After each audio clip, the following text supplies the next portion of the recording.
So ayan guys, okay. Na bar joint na ako.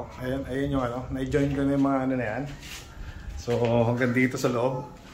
So nakabitan ko na ng hindi makikita, no? So yun yung isang ilaw natin. Okay, so naikabit na natin yung ano. Yan. Okay, yan. Doon na. So dito yung ating switch. Problema lang ng switch, putik.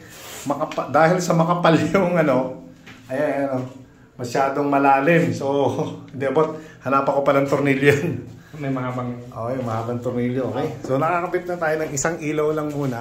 Pero naka-ready na tayo, naka-ready na rin yung dito. And yung dun sa kabila, hindi ko pa nga lang nalalagyan ng tubo at saka ng utility box. Pero dyan naka-ready yung isang switch natin. Yung ilaw niya nasa labas, okay.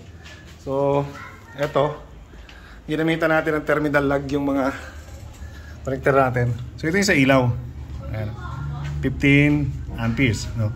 Ito na sa baba. Huwag nyo munang pansinin yan kasi temporary lang yan. Ayan, no? Ayan, so okay. Yun yung main. So naka-terminal lag din yan.